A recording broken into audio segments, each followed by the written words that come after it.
Olá, seja bem-vindo ao nosso primeiro encontro da disciplina Sociedade Brasileira e Cidadania, hoje com o tema Ética e Política. Eu sou a professora Maria Elisa Corrêa Pacheco e tenho um grande prazer de iniciar com vocês essa disciplina que é muito interessante porque trata de assuntos que fazem parte do nosso dia a dia. São assuntos milenares, são assuntos que vêm decorrente, aí vamos passear pela Grécia Antiga, vamos conversar com os antigos filósofos, né, Aristóteles, para entender um pouco melhor da polis, da cidade, da ética, da formação dessa moralidade que nós carregamos até os nossos até o nosso dia a dia. Então, essa disciplina ela vai tratar de assuntos que não chamo de polêmicos, mas assuntos que devem ser observados com muita seriedade, porque fazem parte de uma estrutura, fazem parte de um processo de construção da civilização humana. Essa civilização que hoje passa por tantos intempéries ecológicos, intempéries sanitários, passa por problemas que é preciso repensar. E repensar é voltar o olhar para o conhecimento, é buscar através dos conhecimentos já estabelecidos, os conhecimentos que se fizeram ao longo da nossa civilização, para que eles nos tragam luz. Não que eles sejam únicos e verdadeiros, porque nós temos diversos tipos de conhecimentos, mas esses conhecimentos que são embasados no processo da refutação, no processo da verificação, no processo da observação da realidade para construirmos, sem ser senso comum, uma própria noção do que é essa sociedade. Falarmos de sociedade brasileira em pleno momento de crise sanitária, como a pandemia Covid-19, é um desafio, porque permeia todos os nossos valores, porque perdemos vidas, porque estamos preocupados, temos medos de contato, medo de interação. Estamos vivendo um momento único, um momento que esta civilização do século XX e XXI ainda não conhecia. Tivemos algumas pandemias no início do século XX, mas elas tiveram uma outra, vamos dizer, uma outra expressão, porque era um outro tempo, um tempo de não tantas tecnologias como nós temos nos dias de hoje. E por isso a informação nos bombardeia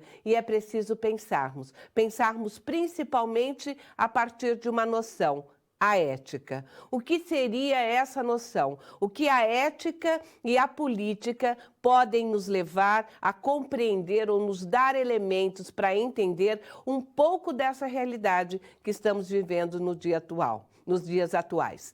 Então, vamos ao quadro para verificar como nós montamos esse primeiro encontro. A unidade 1 do ensino, então, ela se encontra no seu livro didático de Sociedade Brasileira e Cidadania. Neste livro você pode observar que tem muitas inquietações, muitos questionamentos que vão fazer com que nós possamos refletir sobre os dilemas e impasses éticos e políticos nas nossas relações coletivas no cotidiano.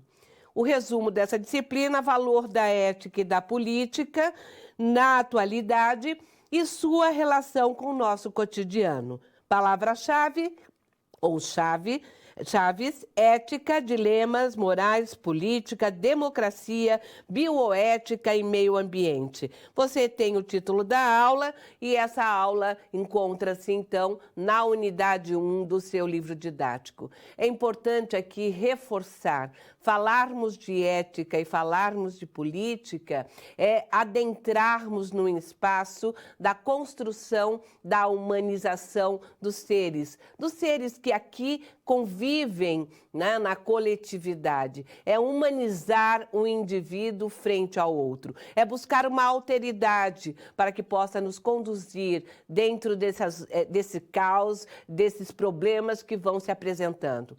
Então, estamos aqui referendando a importância de iniciarmos esse estudo. E como nós vamos iniciar esse estudo? Nos questionando, assim como no nosso livro didático, muitas questões vão sendo colocadas. Vamos nos questionar o que é ética, o que é política, para que serve e como ela direciona as nossas ações e os nossos fazeres.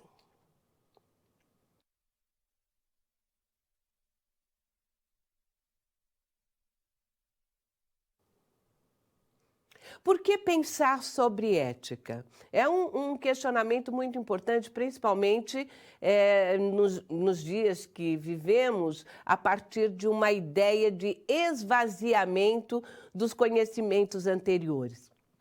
Há deliberadamente algumas posições, algumas, vamos dizer, manifestações de indivíduos que buscam esvaziar os conteúdos, esvaziar os conhecimentos já estabelecidos e harmonicamente, vamos dizer assim, eles se colocam à nossa disposição para que elas possam nos conduzir pelos caminhos, possam nos conduzir à trajetória do nosso encontro, do eu com o outro.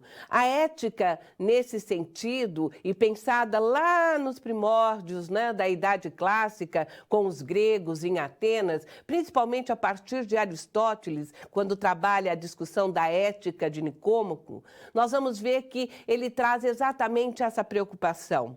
No momento em que a polis ou a cidade vai se construindo, no momento que este processo vai exigindo uma interação entre os indivíduos, o processo da coletividade, busca-se, então, através da discussão de ética, estabelecer, ou através das discussões do que vem a ser valores, juízos de valores, moral ou morais, né? Busca-se estabelecer um caminho, busca-se estabelecer uma condução para que a gente saiba o que podemos fazer, como fazer e aonde podemos estar manifestando essas nossas, vamos dizer assim, essas nossas as nossas ideias do encontro com o outro. Nesse sentido, nós iniciaríamos essa reflexão a partir de 3 olhares. Vamos buscar entender a ética, ou o porquê pensarmos em ética, a partir dos clássicos, a partir de Kant, a partir de Aristóteles, a partir dos consequencialistas, para que eles nos deem um caminho para que possamos decidir como queremos relacionarmos com o outro e como queremos fazer que a nossa vida tenha um sentido de alteridade. No quadro, você pode observar que a ética, ou essa palavra grega, né, que vem de ethos, ela vai distinguir, ou ela vai se colocar como um modo de ser, ou seja, o costume. Ela perpassa pelas ideias de normas da existência, né, e ela guia praticamente toda a ação humana. Nesse sentido, a ética como aperfeiçoamento da convivência coletiva. Nós vamos partir desse referencial, a ética como uma convivência coletiva, pautada pela influência histórico-social sobre configurações de valores, de formas de julgamento, de princípios e suas classificações. Então, dentro dessa lógica da ética, nós podemos aí buscar compreender o primeiro momento, né, a ética aristotélica, representado aí pela discussão da busca, né, do eudeminismo, a felicidade, e como ela vai se comportando ao longo dos séculos, né, ao longo da construção das sociedades, da sociedade brasileira. Não se pode ser só um hábito, uma capacidade natural ou habilidade inata. Deve ser um produto da educação, do cultivo dos bons hábitos. Não é mera disposição psicológica, mas um modo de ser. Então, veja, lá, né, há 4 mil anos atrás, lá na Idade Clássica, com o Aristóteles, ele já dizia, olha, a ética vai ser uma forma que você vai criar uma segunda pele. E essa segunda pele que você cria, que é a pele social, é a pele onde você busca a sua capacidade de se relacionar com o coletivo, ela vai ser dirigida através do seu modo de ser, a partir do seu comportamento. É claro que com o avanço da sociedade, com o avanço das tecnologias, das invenções, das relações de trabalho, à medida em que o desenvolvimento e o progresso vai aí, historicamente se concebendo dentro da construção da nossa civilização, nós vamos ver que vai haver, né, ou vão acontecer novas formas de se entender a ética, exatamente para estabelecer um padrão, uma padronização. E é a partir de Kant que nós vamos ver estabelecido essa padronização na medida em que ele coloca a ética como um dever. Então, no quadro, Kant vai trabalhar a questão da ética a partir de um dever do ser humano. Ela se faz presente não só como algo a ser conduzido e pensado pelos indivíduos ao seu bel prazer, arbitrariamente, mas a partir de um ser racional, ou seja, de uma racionalização. Então, o homem, sendo um ser racional, capaz de se regular por leis que impõe a si mesmo, aborda, então, deontologicamente, os princípios de direitos e deveres universais. Praticamente, a ética kantiana ainda hoje é a norteadora dos nossos comportamentos, a norteadora, vamos dizer assim, das nossas relações no século XX e no século XXI.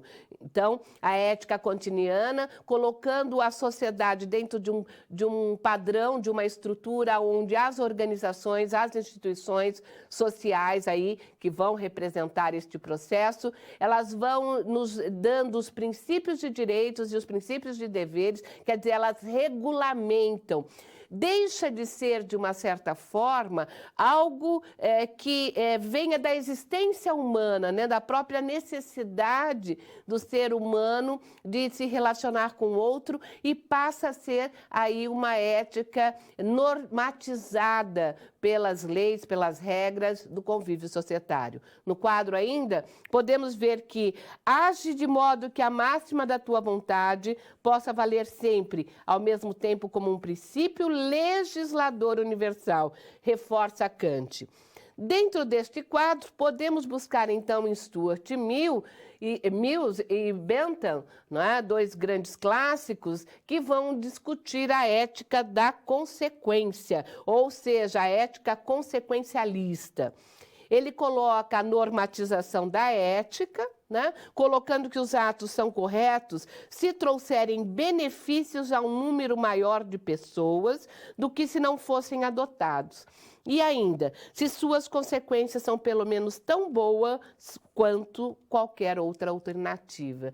Eles colocam uma racionalização, mas ao mesmo tempo uma relativização do processo ético, entrando aí já uma lógica política, aonde a ética seria uma normatização que atenda o maior número de pessoas dentro de uma sociedade e que, se ela atende esse maior número de pessoas da sociedade, normatiza comportamentos nesse sentido, ela está, então, atuando como vamos dizer, um ato correto, né?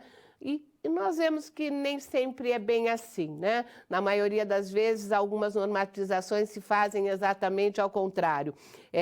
Atendem as necessidades de um menor número de pessoas nas sociedades, principalmente quando pensamos a ética nas sociedades capitalistas, né? Ela vai atender aos interesses, às normatividades de alguns indivíduos, em detrimento de uma grande coletividade. Mas isso é um assunto que nós vamos tratar lá para frente.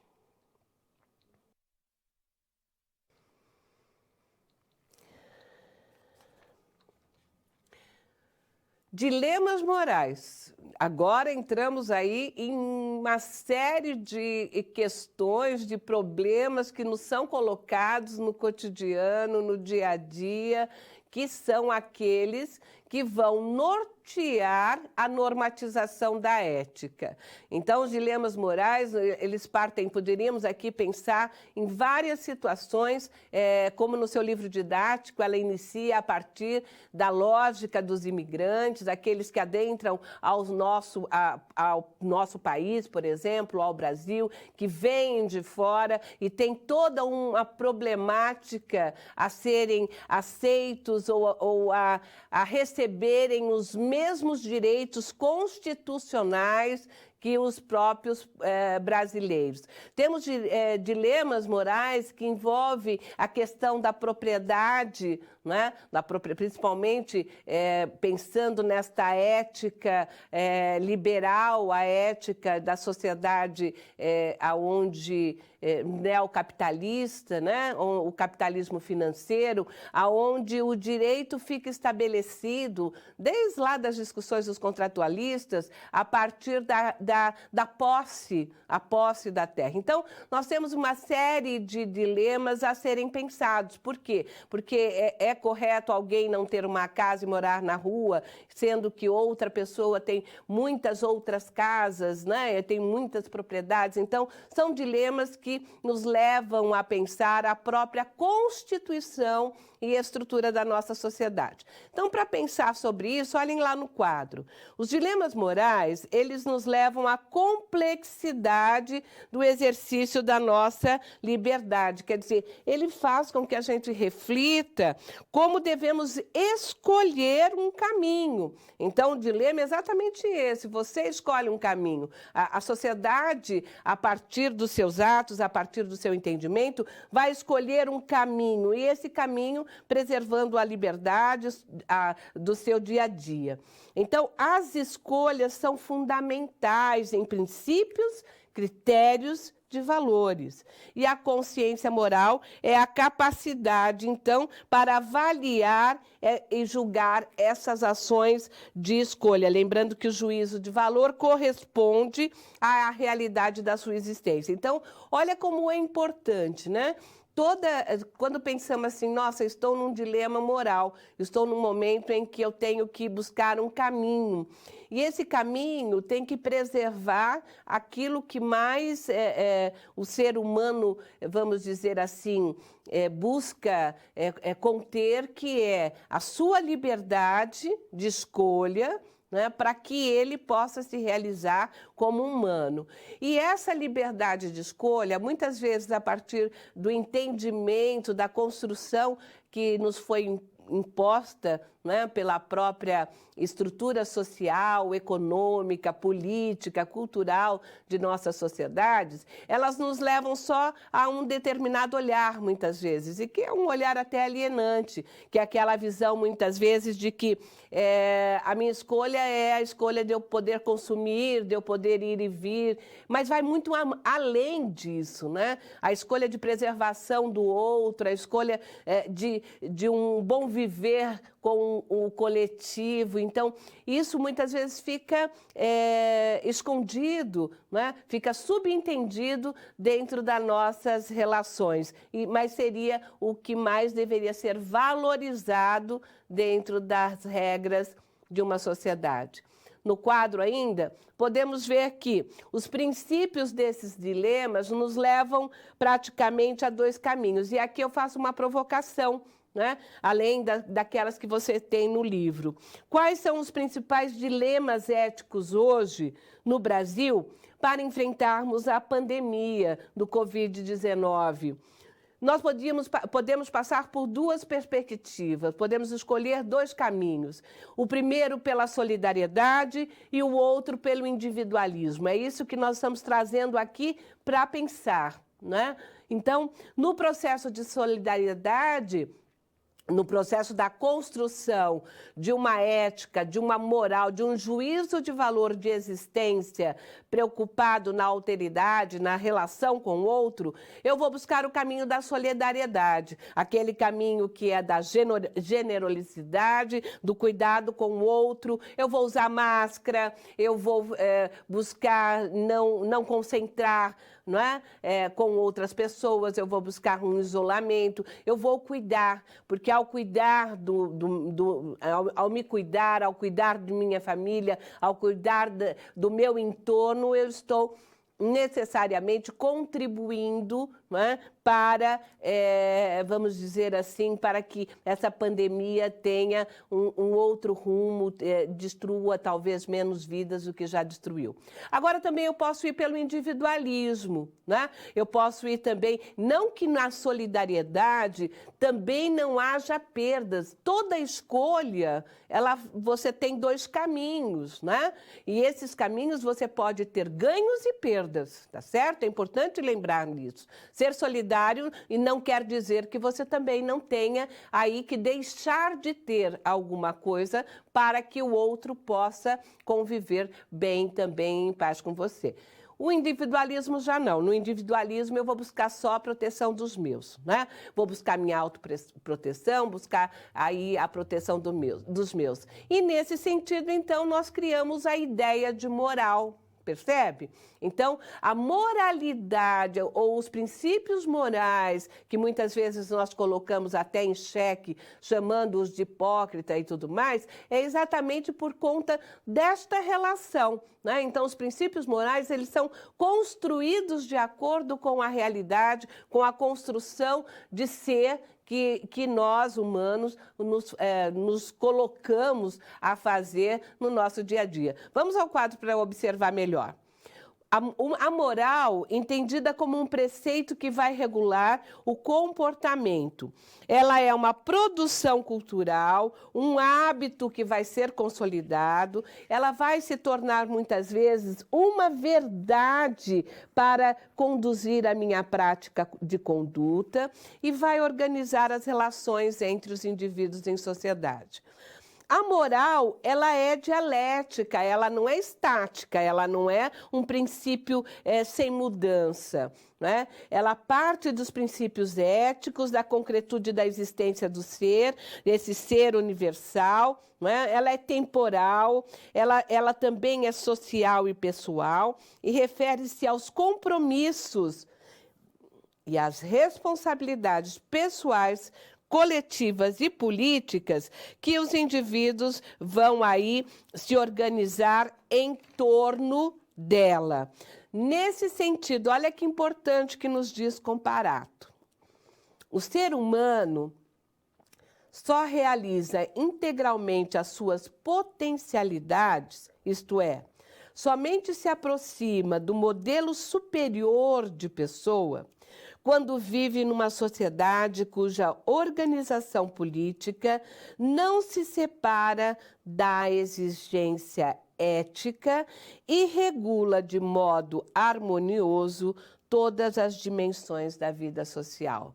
Esse seria o grande princípio de condução da vida de uma civilização ou a humanização dos indivíduos na sociedade. É preciso que pensemos sobre essa humanização. É claro que sabemos que a relação dos indivíduos nas sociedades, principalmente as sociedades capitalistas, não é? As sociedades que advêm do capitalismo neoliberal, elas são individualistas e buscam aí nesse neocapitalismo, vamos dizer, nessa forma de liberalidade, não trabalhar tanto os processos da coletividade, mas sim os processos da individualidade. Nesse sentido, é preciso repensarmos que esse processo de contradição pode ser colocado numa relação da criação de um ser superior, né? E esse ser superior não é esse ser que dá carteirada, tá? Quando falamos um ser superior abstrato, esse ser que ele consegue ter a magnitude,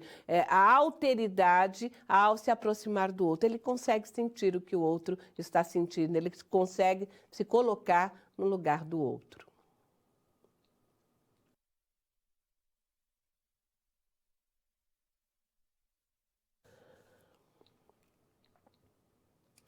Ética, religião, ética e discussões que vão nos levar à técnica e à ética e à política.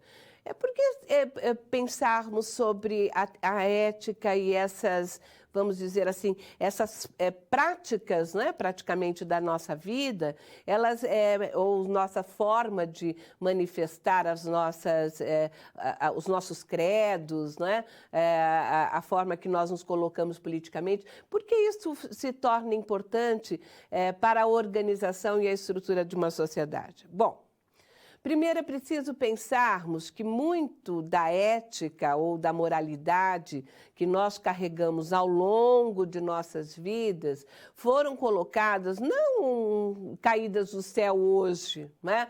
Mas elas foram construídas, elas foram perpassadas por processos que advêm lá do século, né? Desde os gregos antigos até a Idade Medieval, principalmente a partir, né, da Idade Média, da Renascença, com Santo Tomás de Aquino, com Santo Agostinho, que foram aí grandes portadores, vamos dizer assim, de condutas e de observações filosóficas de condução da nossa forma de nos interarmos dentro da nossa sociedade. Então, nós carregamos isso ao longo do tempo, né? Então, pensar na ética religiosa é observar como existe muito, vamos dizer, das crenças que carregamos aí, da nossa formação de fé, dentro do nosso comportamento ético, a partir daquilo que foi estabelecido nos nossos costumes, nos nossos hábitos pelas morais. Vamos ao quadro. A ética tem princípios universais e libertadora, segundo Kant. Mas a experiência religiosa reforça a conduta ética, com seus componentes de crenças, dogmas, sacralização, que vão transcender a racionalidade.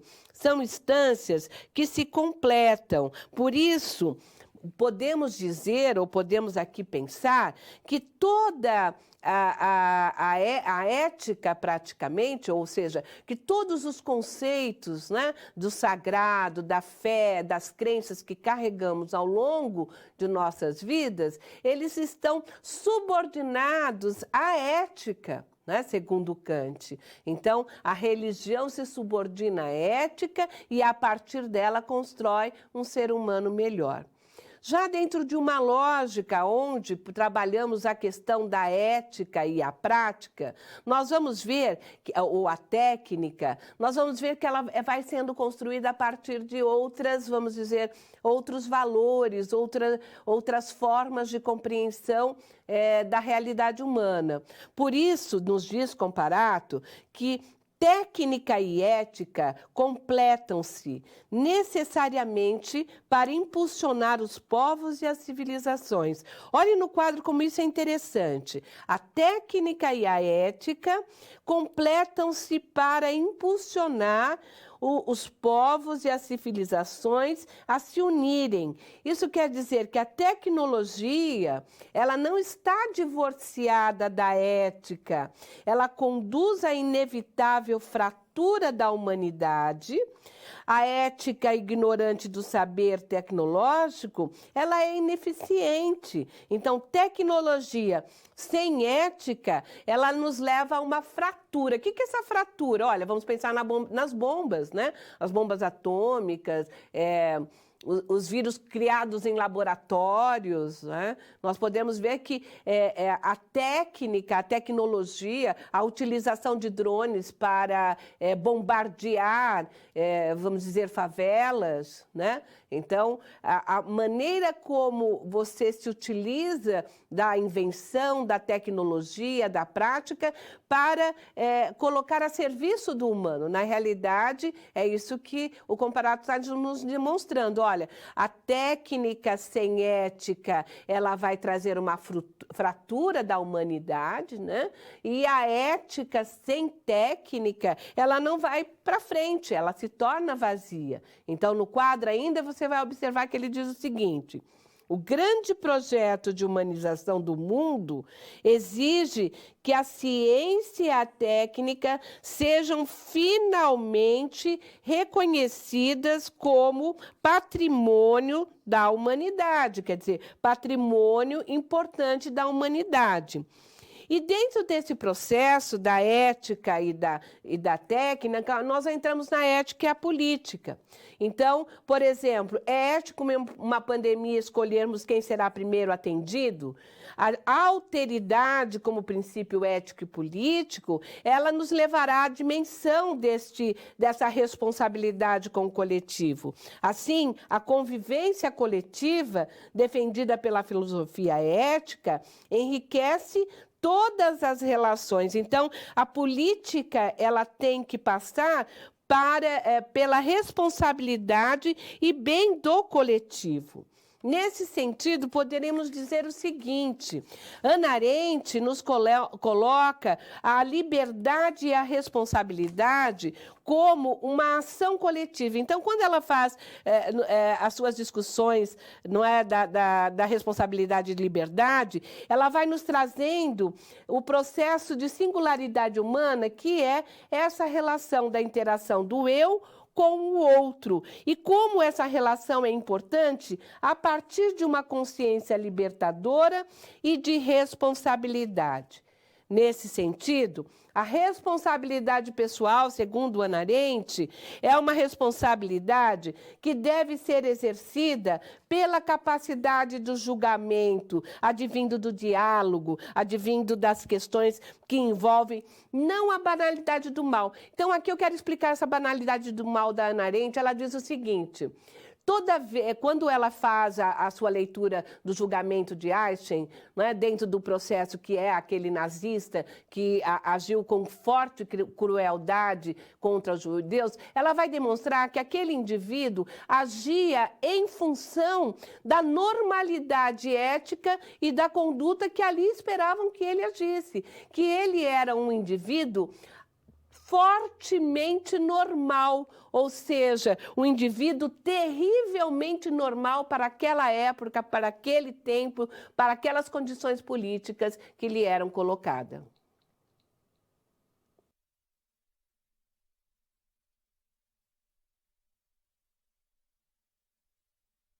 Dilemas morais, vamos lá fazer a nossa primeira situação-problema, que vai envolver os dilemas morais e o direito à moradia. Vejam, essa situação-problema vai lhe trazer aí uma inquietação. Então, se nós estamos falando de ética, da moral, nós temos que pensar em alguns casos reais do nosso Brasil contemporâneo. E aí eu trago para você a seguinte questão: 200.755 pessoas são o número de famílias cadastradas na fila de espera de uma moradia na cidade de São Paulo. Então, olhem lá, 755 mil pessoas, né? Elas estão numa fila esperando serem cadastradas. Cerca de 900 famílias foram removidas atualmente de um terreno em Guaianazes, em uma reintegração de posse. A execução da ordem judicial partiu de uma solicitação do proprietário. Nesse sentido, o choque entre o direito à propriedade e o direito à moradia nos leva a questionar: qual a conduta correta diante desse impasse? Olhe como isso é um dilema moral que nós convivemos no nosso cotidiano e muitas vezes a gente naturaliza de tal forma esses acontecimentos que eles passam batido. Nem paramos para pensar. Né? A questão do direito à propriedade, que advém ali lá desde da época dos contratualistas, né? Do liberalismo apresentado a partir do século XVII, XVIII, e aí adentrado no neoliberalismo do século XX, XXI. Então, essas ideias da propriedade privada, e que é dever do Estado proteger essa propriedade privada, faz com que coloque, né, aquela, vamos dizer assim, a ética consequencialista dentro de uma prática no nosso cotidiano. Só que uma prática invertida, contraditória, na medida em que ela vai atender os interesses, vamos dizer, os interesses menores em prol dos interesses maiores. Mas vamos ver como resolvemos essa situação problema. Então, os dilemas morais, eles são nos colocados a partir da complexidade. Então, todo dilema é complexo, não dá para você pegar só um caminho. E essa complexidade faz com que nós passemos a questionar ou a desenvolver o nosso exercício de liberdade de escolha, que é o que Hannah Arendt nos chama atenção. Toda ação é responsável pelos efeitos morais. A complexidade, a contradição chocam-se com os juízos de valores que vão sendo preconizados pelas leis, pelos hábitos e pelos comportamentos. Então, a propriedade está acima do ser humano. A propriedade é um bem maior que a vida, que a saúde. Então, são aí juízos de valores que vão muitas vezes aí sendo impetrados e nós nem paramos para pensar, né, se uma vida humana tem menos valor que uma propriedade. É uma coisa para a gente pensar, né? É preciso estar atento às dúvidas, é preciso se angustiar, é preciso se rebelar contra esses desafios atuais da nossa humanidade.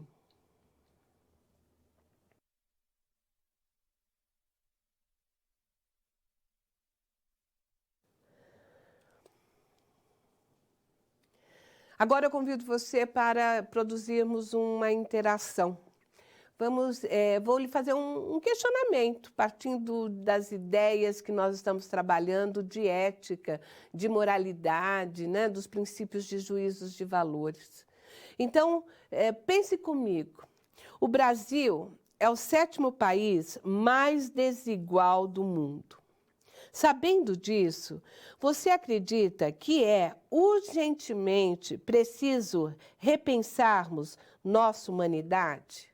Por quê?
Por que discutirmos política? Nossa, é um tema muito combatido e muitas vezes é um tema que as pessoas procuram até fugir dele, não é mesmo? É um tema que as pessoas do senso comum muitas vezes colocam, olha, política e religião não se discute. Mas a política, ela é uma ciência. A política é uma construção da sua própria vida em sociedade. Ser político é saber se relacionar com os indivíduos, trabalhar, ser solidário, buscar a construção da sua vida como um bem maior. Ser político faz parte da conduta humana. Todos os indivíduos, ou como dizia Aristóteles, somos seres gregários e, portanto, somos seres políticos. Nós negociamos, nós ouvimos, nós falamos, nós trabalhamos com as nossas responsabilidades, buscamos trabalhar a nossa liberdade dentro de um processo de relacionamento com o coletivo. Então, por que discutir política? Porque ela faz parte das nossas relações humanas, porque ela está presente no cotidiano da vida de todos nós.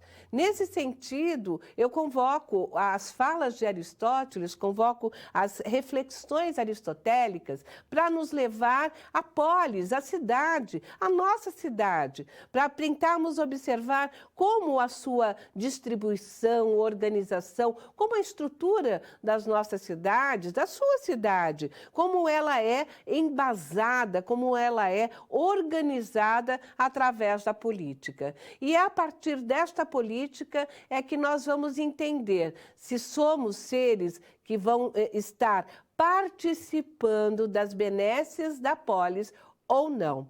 No quadro, Aristóteles nos leva, então, a essa compreensão, a compreensão de que todo ser humano, como um ser gregário, que constitui comunidades políticas naturalmente, eles fazem isso para atenderem às suas necessidades pessoais de viver e conviver bem. O poder político advém da comunidade, da separação do campo público e privado, e é uma atividade coletiva. A discussão aqui nos leva até para pensarmos um pouquinho esse momento que vivemos aí, dessa pandemia sanitária, aonde tivemos, a sociedade vem sofrendo coletivamente, e quando eu falo sociedade, não só a brasileira, não só as nossas regiões que formam aí o Complexo Brasil, mas globalmente as pessoas tiveram que se isolar ou se confinar praticamente num processo de não relacionamento com o todo. E como isso vem afetando psicologicamente os seres humanos, como isso vem afetando as emoções, a subjetividade dos indivíduos. Então, olha como isso reforça a ideia de que somos seres de convívio social, somos seres gregários, somos seres que precisamos do outro. E nessa busca do outro, nós temos que discutir e separar o campo do público e do privado. Nesse sentido, o grande paradoxo da política é exatamente essa construção. No quadro, as atribuições políticas que envolvem o poder, a administração e a organização de uma comunidade que está a cargo de uma determinada autoridade pública, ou uma autoridade política, ou uma autoridade privada, é que nos leva à compreensão desse paradoxo. Ou seja, as autoridades muitas vezes se colocam como seres superiores, né? E aí aqui a gente podia lembrar muito das questões das carteiradas que ultimamente têm aparecido em nossa sociedade, né? A sociedade brasileira, quer dizer, as pessoas se acham em cargos públicos que elas são melhores que outras pessoas que no convívio, na relação, ou mesmo para seguir as regras exigidas para um bom convívio em sociedade, né? Para normatizar a nossa vida em sociedade. Então, muitas pessoas elas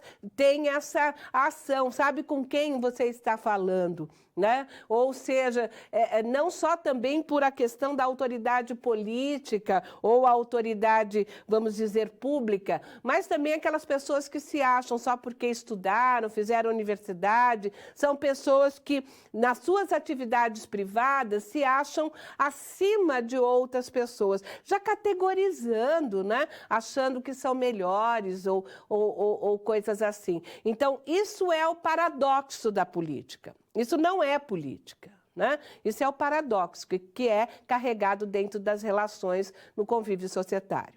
E esses paradoxos vão formando aquilo que nós entendemos pelos nossos sistemas, que é a discussão da democracia, e nessa discussão da democracia, o seu reverso, né, ou o seu verso, nós temos as ditaduras. Então, quando pensamos uma democracia capitalista, nós pensamos uma democracia muitas vezes popular, uma democracia representativa dentro de um processo societário, mas que vai além das questões ditatoriais. Vamos ao quadro. Dentro dessa reflexão da ditadura, nós podemos dizer o seguinte, ou da democracia, que a ideia de democracia, principalmente na visão aristotélica, é pensada, né, vamos dizer, no purismo, como governo do povo dos cidadãos. Mas lembrando que lá já, bem naquela época, já esses cidadãos eram alguns, né? Alguns cidadãos, mulheres, negros, escravos, não participavam desse exercício. Então, nós sabemos que essa democracia, e depois, mais tarde, a democracia liberal, ela vai estar carregada de um classismo, populismo, um corporativismo, tem toda essa reflexão dentro, tá certo? Assim, o exercício da democracia pelo Estado-nação desenvolve a capacidade de escolher o seu destino, da participação política, do consenso, da distribuição do poder político, econômico, social da sociedade. Então, quando nós pensamos a democracia em si, a relação, né, do povo que se estabelece através de um governo e que se estabelece a partir de uma ideia de cidadania, e nós vamos ver lá para frente essa ideia, como ela pode ser aí um pouco mais esmiuçada, é uma democracia onde as relações passam a ser acomodadas a partir da representação de um Estado. O Estado-nação é aquele Estado que foi escolhido, muitas vezes, dentro da democracia capitalista liberal, pela participação do voto, né? Nós tivemos aí toda uma escolha, um consenso social que distribui as regras do poder para os estados, né? Então, distribui aí os 3 poderes que os nossos interlocutores das ciências políticas vão explicando. Quando nós trabalhamos o seu reverso, que são as ditaduras, né? E que elas estão aqui pensadas exatamente como o contraponto da relação dos indivíduos, da política exercida pelo processo democrático, né? Então ela é o contraponto, ela é o reverso, ela é o avesso, ela aparece, né? Ou ela se torna cruel, né? Ela se torna uma manifestação cruel de, vamos dizer, de estabelecer o poder acima da vida humana. Então, no quadro, a ditadura representa um regime de exceção político. E aí eu chamo a atenção, deixa eu chamar a atenção aqui para que nós possamos pensar um pouco melhor. Você, atualmente, no Brasil, desde o ano passado, você observa muitas vezes que algumas pessoas, elas falam da ditadura como se elas fosse uma coisa muito boa e que trouxesse progresso, desenvolvimento. Existe a história da humanidade, existe aí a história da América Latina, que mostra, que comprova, através de fatos, dados, através dos conselhos, através das pesquisas, Quantas pessoas morreram, foram torturadas, foram esquartejadas, quantas pessoas foram aí escrotamente feridas, né, no seu processo de ser de humanidade. Então é importante a gente pensar, porque isso tudo está registrado, isso tudo está demonstrado. E não existe só a ditadura militar, existem vários tipos de ditadura, não é? A ditadura militar é um dos modelos, tá certo? No quadro, a ditadura, então, como uma construção de violência, a ditadura como um exercício que impõe, um exercício de grupos e governos que projetam aí e subvertem a ordem, né? Que se tornam aí, se torna aí uma política ilegítima. A ditadura é um sistema, uma ideia, um fato que deve ser combatido pela humanidade por todas as nossas vidas.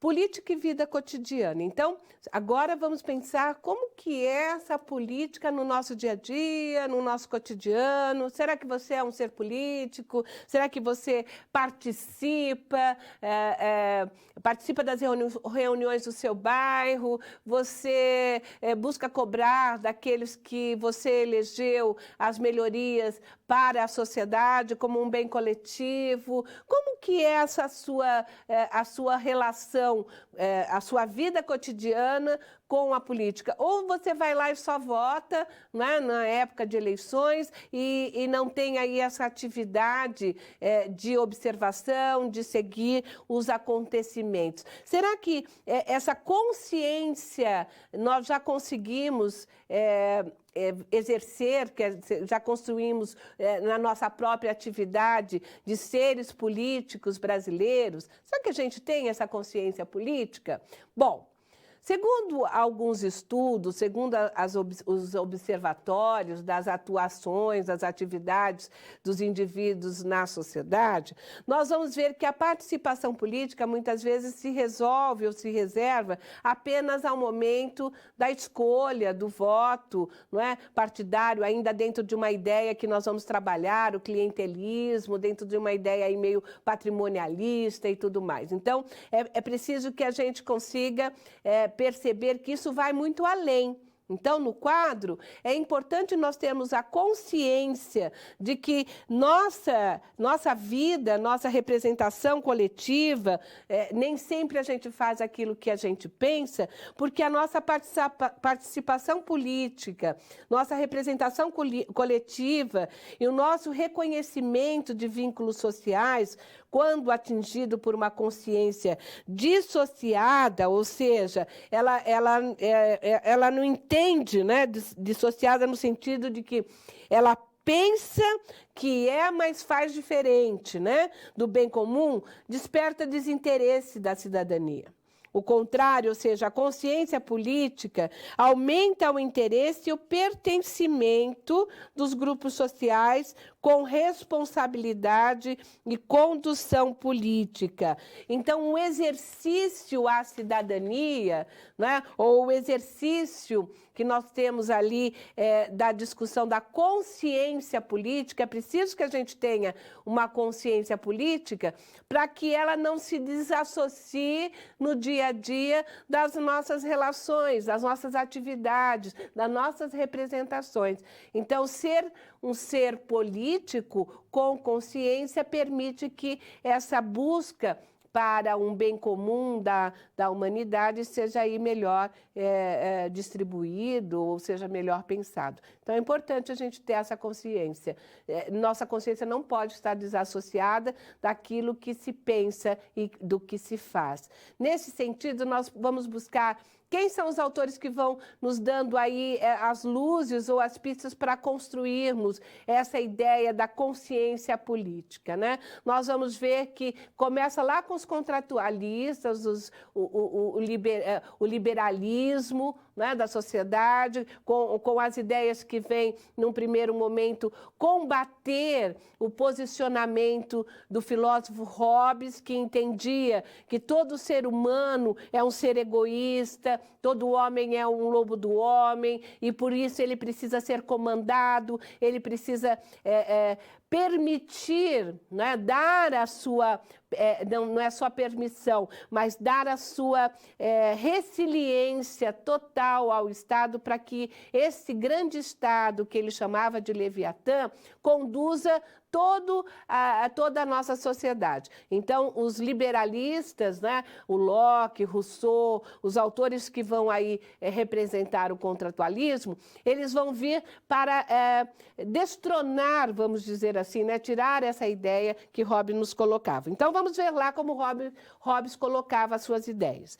Do Leviatã, de Hobbes, ao microestado, das ideias liberais, e aí podemos lembrar do Locke, né? O homem é o lobo do homem, então, no estado de natureza, o ser humano, temendo por sua vida, desenvolve sentimentos de guerra. Assim, o Leviatã de Hobbes, ou seja, a representação do pacto social e o poder absoluto do Estado, faz com que esse poder permita que a vida coletiva se mantenha. Então, o Hobbes, ele era, né, necessariamente um absolutista. Com as discussões liberais, e aqui, então, convidamos Locke para dialogar conosco, né, com as discussões liberais, e levando aí a ideia atual do neoliberalismo, o microestado, nós vamos ver que as ideias que perpassam a construção desse pensamento é exatamente o Estado mínimo, a garantia liberal política, as liberdades individuais, o direito à propriedade privada, a ordem social e a defesa externa. Veja como isso está presente até hoje nas nossas constituições.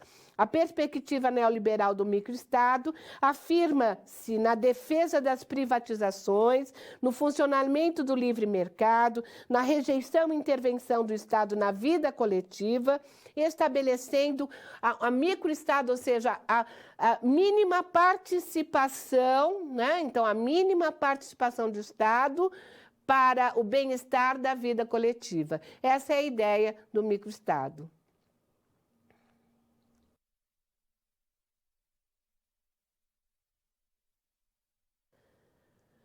É possível ser ético nessa nossa sociedade contemporânea? Olha que pergunta interessante. Será que é possível ser ético? Você se sente um indivíduo ético? Será que nós conseguimos não desassociar a nossa consciência das nossas atitudes, das nossas formas de fazer? Quer dizer, nós pensamos muito bonito, organizamos, né? Tem pessoas que falam isso, isso tudo é muito bonito na teoria, mas põe isso na prática. Olha, a prática é o seu comportamento, né? A prática, se é bonito na teoria, então você internaliza, apreende e a partir dessa aprendizagem, você se torna melhor. E ao se tornar melhor, você está colocando isso em prática, né? Então, nem sempre só na teoria. Mas todo político é ladrão. Então, as generalizações, elas servem para quê? Para desmontar ou desconstruir uma ideia maior, desconstruir um bem-estar maior, né? Então, toda justificativa, ela vem nesse sentido, para eximir da responsabilidade que você tem com a liberdade, com a vida do outro, com a alteridade. Então, isso é muito importante. É possível ser ético na contemporaneidade? Sim, é possível, na medida em que eu não dou carteirada, na medida em que não é porque eu estudei eu vou me sentir melhor que o outro que pensa a partir do senso comum, não estudou, não fez universidade. É possível olhar o outro como a mim mesmo, no sentido de solidariedade, no sentido de alteridade mesmo, me colocar no lugar do outro. Então, essa é uma ideia que fica para que a gente pense essa modernidade, essa contemporaneidade. No quadro, dentro da proposta da reflexão de que se é possível ser ético no mundo contemporâneo, nós vamos dialogar com a ideia de bioética e o meio ambiente, principalmente porque atualmente é um dos grandes problemas do Brasil. Atualmente é uma das questões que mais tem preocupado não só o povo brasileiro, mas toda a humanidade. Então, agir bioeticamente é cuidar com toda a forma de vida, seja ela animal, vegetal, situadas em seus ambientes como o ar, a água, o solo, a atmosfera. É preservar nossa Amazônia, é tratar de pensar eticamente os problemas da vida e do cotidiano e do nosso ambiente que nos cerca, não só o ambiente distante, mas o ambiente no nosso entorno, produzindo assim um desenvolvimento da biotecnologia, da biogenética, da biodiversidade e explorados pelas políticas consumidas. Ou seja, todo esse processo, toda essa ferramenta de construção de uma sociedade consumista que busca somente em consumir, vamos dizer assim, a partir do desenvolvimento, extrair da vida humana os seus princípios maiores. Então, é importante, a bioética ela vem nos dar aí todo este caminho, porque ela vai discutir o poder, ela vai trazer, com as ideias de Foucault, um aprofundamento na reflexão. E aí nós podemos observar aqui, nessa fala do Índio Krenak, quando observa 2020, a partir da pandemia. Tem uma fala muito interessante que ele coloca, que ele fala, olha, nós, índios, Krenak, já vivemos todos esses processos de dizimação dos nossos povos.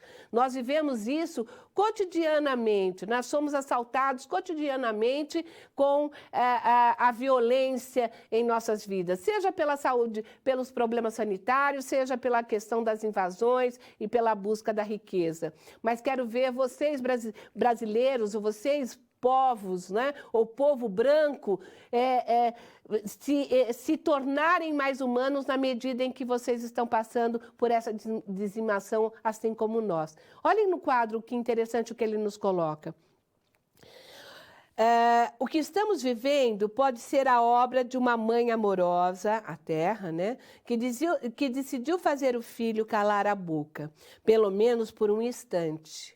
Não porque não goste dele, mas por querer lhe ensinar alguma coisa. Filho, silêncio. A Terra está falando isso para a humanidade. A Terra está falando isso para a humanidade. E ela é tão maravilhosa que não dá uma ordem, ela simplesmente pede o silêncio. Então, o meio ambiente hoje tem que ser pensado dentro de uma outra lógica, dentro de um progresso científico-tecnológico, mas que traga uma promessa de não massificação da produção, de não crise ambiental e irracionalidade no consumo, que é uma lógica do capitalismo e do individualismo, que é uma lógica da expressão do poder que advém lá desde o século XIX e perpassa ao século XXI. Então, o espírito do capitalismo traduz a ética da vida pública tendo este controle de produção de materiais para o consumo de massa. E isso nos leva ao seguinte questionamento. São esses reconhecimentos do indivíduo como juiz supremo de seus próprios objetivos, que o Hayek vai dizer, a essência da atitude individualista. Portanto, a consciência individual tem que guiar os interesses pessoais e competitivos e as disputas, gerando e aumentando cada vez mais a desigualdade, o desemprego, a violência, os problemas sociais que afetam todos os graus da nossa sociedade. Vejam que importante. Então, partindo da lógica do índio Krenek, né? A partir da fala, do ouça a Terra está falando, ó, epidemias estão vindo, nuvens de gafanhotos, não é? A seca, não existe mais o inverno, não é mais inverno. Então, ouça o que a Terra está nos mandando, né? Não pensem somente na construção ou na essência da atitude individualista, que é o consumismo de massa, né? Os agronegócios devem ser repensados, tem que se repensar essa construção de sociedade a partir de valores maiores, a partir do bem humano, para que a humanidade possa sobreviver a todos esses intempéries que hoje estão se apresentando no nossos dia a dia.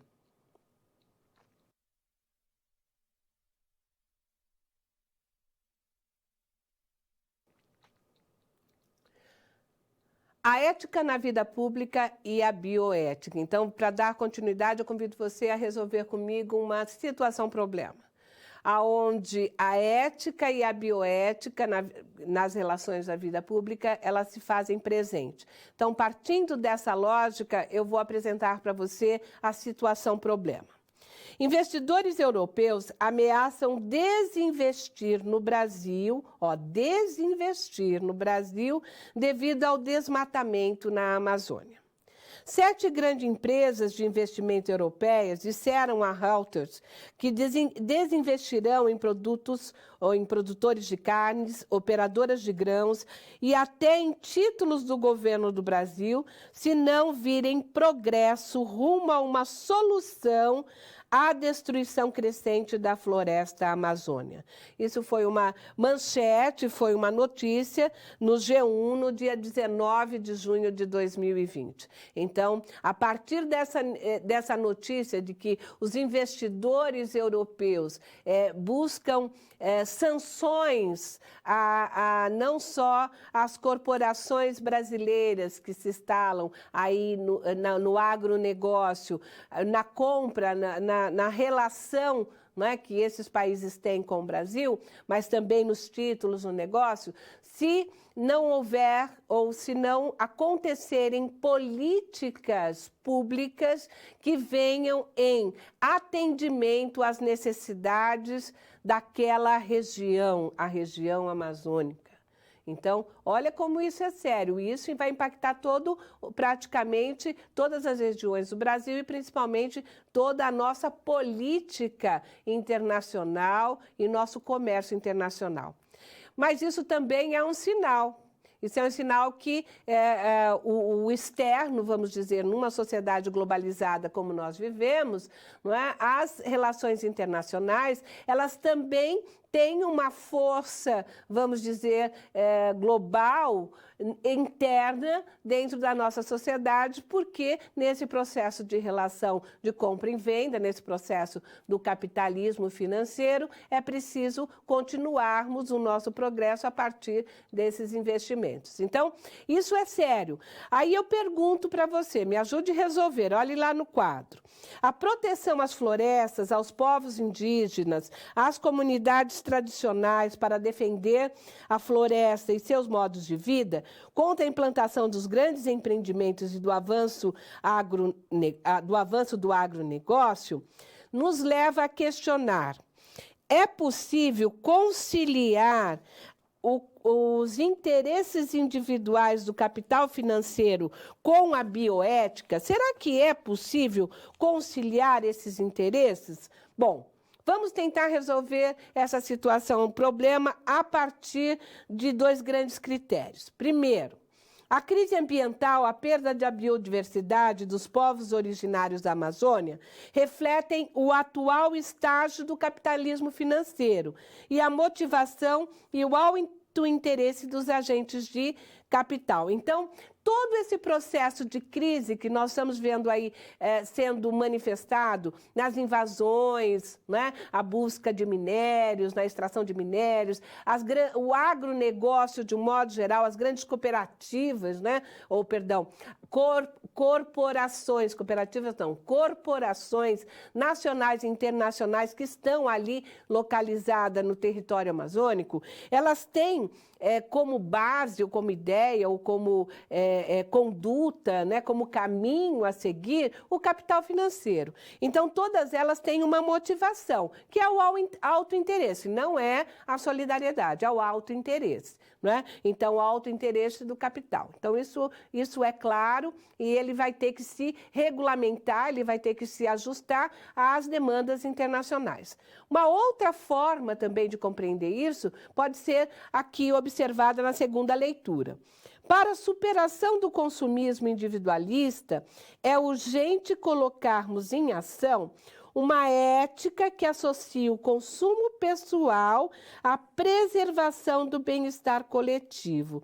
Então, veja, o consumo individualista deverá, ou é preciso urgentemente que não só o Brasil, mas que o nosso planeta, de um modo geral, passe a conduzir-se ou passe a encaminhar-se para condutas que levem à construção de uma nova humanidade, que levem à construção de novos valores, novos juízos de valores, e que esses valores venham para a preservação e o bem-estar coletivo.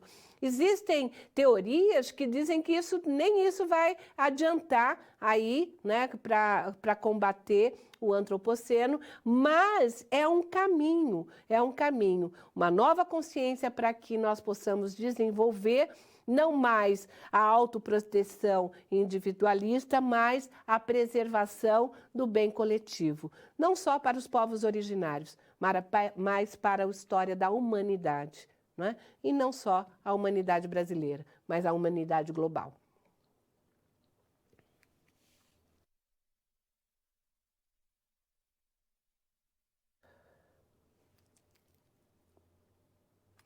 Interação. Nesse momento, eu convido você a pensar a seguinte questão. Você deve ter percebido a complexidade de estabelecermos para os problemas do cotidiano que vivenciamos um conceito de ética e moral. Contudo, desafio você a pensar neste conceito a partir da expressão junto com o outro. Qual é o significado dessa expressão para você? Vamos parar para pensar alguns minutos.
Bem, chegamos no momento de expressarmos e recapitularmos um pouco mais aquilo tudo que foi trabalhado neste encontro, nesse primeiro encontro da disciplina de Sociedade Brasileira e Cidadania. Um tema muito importante foi colocado a nós para que pensássemos neste momento sobre aquilo que envolve o nosso comportamento, a nossa maneira de se fazer em sociedade, a maneira como nós nos relacionamos com o outro e, ao mesmo tempo, como isso faz com que nos leve a algum tipo de consciência. Fomos chamados a pensar sobre a ética e a moral. E como esta relação da ética e moral vai nos levar a uma ação política, vai nos fazer indivíduos politicamente organizados, estruturados dentro de uma sociedade. Nesse sentido, toda a reflexão que aqui trouxemos, ela esteve pautada não no senso comum ou na busca de uma opinião, mas de inquietações, de maneira de se pensar uma realidade a partir de um desvendamento que é próprio dos filósofos, aqueles que nos ensinaram lá na Grécia Antiga e, num primeiro momento, através das falas aristotélicas. Foi naquele momento que Aristóteles nos chamou a atenção para pensarmos que, olha, você que está aí, você é um ser gregário, você está com saudade dos seus amigos, você gosta de contato, você quer ver a sua comunidade. Isso é ser um ser gregário. E ser gregário é se estabelecer através de condutas que podem ser observadas através daquilo que você escolher enquanto caminho. A escolha é sua. Qual é o caminho que você vai seguir? É uma escolha que você, enquanto indivíduo, pode se manifestar a partir do desvelamento, a partir da descaracterização ou da desconstrução daquilo que nos foi imposto enquanto moral. Existem vários tipos de morais. A moralidade, de um modo geral, ela é composta a partir dos nossos exercícios, a partir dos nossos hábitos, a partir daquilo que nos condiciona a viver as nossas experiências. Essa moralidade, ela recebe, muitas vezes, influência de bens maiores, tais como os da religião. E aí você tem dois caminhos a seguir.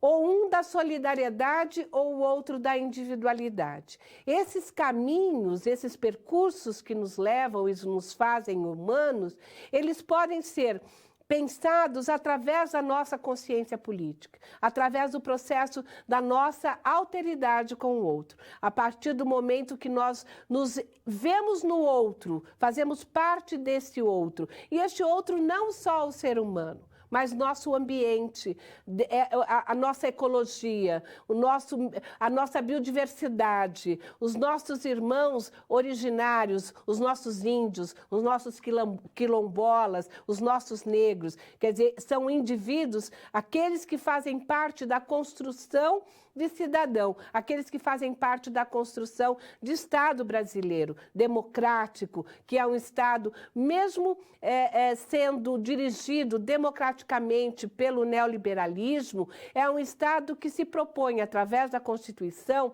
agir coerentemente em benefício do todo. E esse todo somos nós, sou eu, é você que está aí desse outro lado. Então é importante pensarmos que nesse encontro de hoje nós trouxemos muitas inquietações e tem muito mais inquietações sobre a questão dos imigrantes, sobre as questões que envolvem a moradia. Existem muitas questões que fazem com que a gente repense os nossos comportamentos no dia a dia. Nesse sentido, vamos ao quadro para tentarmos ver que a formação geral dos sujeitos, seus dilemas de comportamento no cotidiano, com referência ao valor da ética, da moral, da política, da bioética e o meio ambiente, fazem parte dessa nossa jornada, fazem parte dessa nossa inquietação. Essa formação de homem, de mulher, de jovens, crianças, adultos, tem que ser repensada. transformada, dentro de um outro olhar. O índio Krenak, ele nos diz que é preciso ouvirmos o que a Mãe Terra está nos falando. Nesse momento, em pleno século XXI, em 2020, nós estamos sendo abatidos por uma pandemia mundial. E essa pandemia está chamando a atenção dos seres humanos. Não será a única, nem a primeira. Várias outras virão, com certeza. Mas como nós vamos nos comportar, como nós vamos agir no nosso cotidiano, no nosso dia a dia, em relação ao outro ou junto do outro, é que nós precisamos buscar respostas. É preciso questionarmos, é preciso duvidarmos do que está posto, é preciso investigarmos novas formas de convivermos e preservarmos essa humanidade. Um grande abraço.